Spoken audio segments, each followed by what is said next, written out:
Hello friends, आपका स्वागत है हमारे YouTube channel Vishnu coaching centre पे। जैसा कि आपको पता था कि हम 3 चैप्टर एकदम कंप्लीट कर चुके हैं और वीडियो का भी 3 पार्ट कंप्लीट हो गया है। आज चौथा पार्ट है और इसमें हम पढ़ेंगे कि 4 चैप्टर से कौन कौन से क्वेश्चंस इम्पोर्टेंट हो सकते हैं कि आपके एग्ज़ाम में आ जाए। तो सबसे पहला क्वेश्चन है कि आपको ये याद करना है कि पुनर्मूल्यांकन खाता और वसूली खाता ये क्या होता है। ठीक है, डेफिनेशन प्लस इसके बीच के जो डिफरेंस होते हैं उनको याद करना है। दूसरी बात, कई बार क्वेश्चन रिपीट किया गया है, कम से कम 3 से 4 बार पूछा गया है कि साझेदारी विघटन क्या है। ठीक है, एक साझेदारी विघटन और एक साझेदारी फर्म के विघटन में क्या अंतर है, तो ये चीज़ें आपको याद करनी है। फिर उसी क्वेश्चन को दूसरे वर्ड्स में लिखा गया है कि साझेदारी फर्म के विघटन से आप क्या आशय है, आपका क्या आशय है। साझेदारी के विघटन एवं साझेदारी फर्म के विघटन में अंतर बताइए। मतलब ये आपको 2017 में पूछा गया है, 2019 में पूछा गया, फिर 2024 में, अभी लेटेस्ट में भी पूछा गया है कि फर्म के विघटन और साझेदारी के विघटन के मध्य अंतर स्पष्ट कीजिए। तो आपको ये चारों के चारों यानी कि साझेदारी विघटन क्या होता है, इन दोनों के बीच में डिफरेंस क्या है, ये याद करना है। इस चैप्टर का सबसे इम्पोर्टेंट क्वेश्चन ये है। ठीक है, तो इसके बाद इस चैप्टर में 1-2 क्वेश्चन और होगा। एक क्वेश्चन और है कि किन किन परिस्थितियों में साझेदारी का विघटन हो सकता है। ये कई सारे कंडीशन इसमें दिए गए हैं जिसको आपको याद करना है, क्योंकि हो सकता है आपसे परिस्थितियाँ पूछ लें, मे बी ना भी पूछें, हो सकता है पूछ भी लें, क्योंकि कई बार पूछा गया है कि किन परिस्थितियों में न्यायालय फर्म के विघटन का आदेश दे सकता है, तो हो सकता है इस बार ये पूछ लें। ठीक है, तो इसको भी याद कर लीजिएगा। उसके बाद हमारा इसके बाद जो कंपनी का चैप्टर है वो स्टार्ट होगा। हमारा यहाँ पे साझेदारी समाप्त होता है। देखिए, कंपनी के चैप्टर से इम्पोर्टेंट क्वेश्चन जानने से पहले ये जान लीजिए कि आपको जो पार्टनरशिप है उसमें से सेकेंड, थर्ड एंड फोर्थ का ज़्यादा नहीं पूछता है, लेकिन सेकेंड और थर्ड का जो न्यूमेरिकल क्वेश्चन है वो बहुत ज़्यादा पूछता है। तो कोशिश करिएगा कि उन दोनों चैप्टर के जो भी न्यूमेरिकल आपको मिले उसको सॉल्व करने की। ठीक है, हो सकता है उसमें से आपके 10 नंबर फिक्स हो जाए। और जो लोग कहते हैं ना कि थियरी बेस्ड होता है, तो मैं कहूँगी कि न्यूमेरिकल बेस्ड होता है, क्योंकि न्यूमेरिकल में आपके नंबर नहीं ज़्यादा काटे जाते हैं। अगर सही है तो पूरे मार्क्स मिलेंगे, लेकिन थियरेटिकल में आप कितना भी सही लिखेंगे उसके नंबर काट लिए जाते हैं। ठीक है, तो कोशिश करिएगा कि न्यूमेरिकल लगे, और न्यूमेरिकल इजी भी होता है, टाइम भी कम लगता है। ठीक है, उसके बाद देखिए यहाँ पे हम आते हैं कंपनी के चैप्टर में। कंपनी के चैप्टर में कंपनी से रिलेटेड बहुत सारे क्वेश्चन आपसे पूछ सकते हैं। कंपनी में जो पहला चैप्टर है, आपका पहला चैप्टर है अंशपूंजी के लिए लेखांकन। समझ लीजिए 50% आपका पार्टनरशिप से होता है, नहीं 50 नहीं, तभी मान लीजिए 30%, और 30% आपका कंपनी होता है।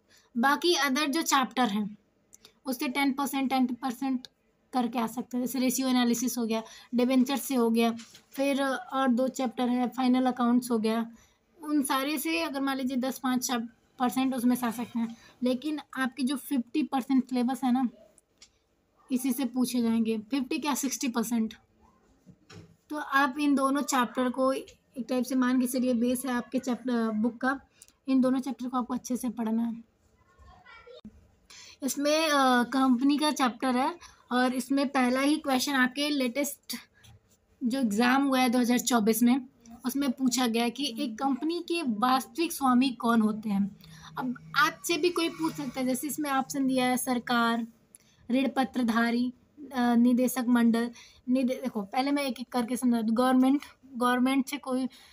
गवर्नमेंट तो कंपनी का स्वामी होता ही नहीं है, आपको ही पता है। उसके बाद निदेशक मंडल कौन होता है, जो कंपनी में डायरेक्टर होते हैं जो काम करते हैं, उन्हीं के ग्रुप को कहते हैं निदेशक मंडल, यानी कि बोर्ड ऑफ डायरेक्टर। उसके बाद जो समता अंशधारी होते हैं, जिन्होंने इक्विटी शेयर लिए होते हैं जो कंपनी का, उनको समता अंशधारी कहते हैं। और ऋण पत्रधारी का मतलब होता है कि जिससे कंपनी लोन ली हो उसको ऋण पत्रधारी कहते हैं, और उसके लिए उनको कुछ ऐसे पत्र उत्तर दिया हो कि इतने टाइम पे इतने % इंटरेस्ट दे सकते हैं, तो उसको क्या कहते हैं, ऋण पत्रधारी। अब यहाँ पे न तो ये है, न तो निदेशक मंडल होंगे, न सरकार होंगे, बच्चा कौन, समता अंशधारी। तो अगर आपसे कोई पूछे कि कंपनी का रियल स्वामी कौन होता है, तो कौन होता है? समता अंशधारी होते हैं। फिर 2023 में पूछा गया क्वेश्चन है कि एक कंपनी के अंशधारी होते हैं, जो कंपनी के अंशधारी हैं वो कंपनी के क्या होते हैं? तो कंपनी के स्वामी होते हैं। ठीक है, क्या होते हैं? कंपनी के स्वामी होते हैं। उसके बाद क्वेश्चन पूछा गया 2023 में ही कि एक निजी कंपनी में अधिकतम सदस्यों की संख्या कितनी होती है? तो अगर निजी कंपनी, यहाँ पे मैं तीनों कंपनियों के बारे में बता दूं कि अगर प्राइवेट कंपनी यानी कि निजी कंपनी है तो अधिक पहले मिनिमम 2 हो सकता है और मैक्सिमम आपका 200 तक। ठीक है, और वहीं अगर वो पब्लिक कंपनी है तो पब्लिक कंपनी में मिनिमम 3 होता है और मैक्सिमम अनलिमिटेड हो सकता है। ठीक है, अनलिमिटेड हो सकता है, मतलब कितना भी हो सकता है, जितना मन करे उतना आ सकते हैं। उसके बाद 1% कंपनी है तो 1% कंपनी में या तो जैसे मिनिमम और मैक्सिमम एक ही होता है, उसमें कोई लिमिटेशन, एक कैसे हम कह सकते हैं, कोई मैक्सिमम अमाउंट नहीं हो सकता, क्योंकि 1% कंपनी लिखा होता है, यानी कि एक व्यक्ति वाली कंपनी, तो केवल एक व्यक्ति काम करेगा। देखिए, साझेदारी में भी पूछ सकता है कि साझेदारी फॉर्म में कितनी संख्या हो सकती है, तो कम से कम 2 और मैक्सिमम 50 हो सकती हैं। ठीक है, वो भी याद करेगी रखिएगा, नहीं तो हो सकता है वो पूछ लें। फिर लिखा है नेक्स्ट क्वेश्चन 2022 में पूछा गया है कि पूंजी का वह हिस्सा जिसे कंपनी के समापन के समय मांगा जाता है, कंपनी का वह हिस्सा जिसे कंपनी के समापन के समय मांगा जाता है, तो उसे हम क्या कहते हैं? देखिए, अब यहाँ पे ये चीज़ पूछा गया है कि समापन के समय मांगा जाएगा, तो समापन के समय कोई भी पूंजी अगर यूज की जाती है तो रिजर्व कैपिटल होता है, जिसको हम केवल कंपनी के समापन पर ही यूज कर सकते हैं। इसको भविष्य में कभी भी मांग सकते हैं, अयाचित पूंजी को। और निर्गत पूंजी यानी कि जो इशू कर दिया गया है। अधिकृत पूंजी वो पूंजी होता है जिससे कंपनी का रजिस्ट्रेशन होता है और जिससे अधिक कंपनी निर्गमित नहीं कर सकती। ठीक है, तो समापन के समय क्या मांगा जाता है? Reserve capital. उसके बाद से लिखा गया है सरकारी कंपनियां वह कहलाती हैं जिनका सरकार के पास, सरकारी कंपनियां कौन होती है? जिनका सरकार के पास 50% से अधिक हो। ठीक है, वही सरकारी कंपनी होती है। देखिए, एक क्वेश्चन और पूछा गया कि कंपनी की विशेषता क्या है? पहला, कृत्रिम व्यक्ति यानी कि आर्टिफिशियल पर्सन है। कानून द्वारा निर्मित होती है यानी कि बनाया कानून द्वारा जाता है। शाश्वत उत्तराधिकार होता है, और ये सभी शाश्वत उत्तराधिकार।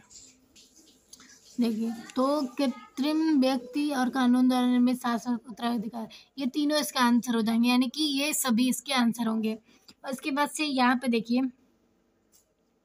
मतलब शाश्वत अधिकार का मतलब होता है कि एक टाइप से मतलब उसके शाश्वत उत्तराधिकारी होने चाहिए, मतलब अधिकार के बारे में बात कर रहे हैं। फिर यहाँ पे देखिए, अंशहरण किए जाते हैं, तो जो अंशहरण किए जाते हैं, आई होप आपको दिख रहा होगा कि अंशहरण किए जाते हैं। ऑप्शन क्या दिया है? मांग राशि के भुगतान न करने पर। ठीक है, सभा में उपस्थित न होने की उपस्थिति में, बैंक ऋण का भुगतान न करने पर, उपयुक्त में से कोई नहीं। तो हम अंशहरण कब करते हैं? जब हम जो मांगते हैं वो नहीं मिलता है, यानी कि मांगी गई राशि का भुगतान अगर नहीं होता है तो हम क्या करते हैं? अंश का हरण कर लेते हैं। तो पहला आंसर इसका सही होगा। अगर प्लीज़ वीडियो आपको यूज़फुल लगे तो प्लीज़ लाइक करिएगा एंड सब्सक्राइब करिएगा और ज़्यादा से ज़्यादा शेयर करिएगा। Thank you.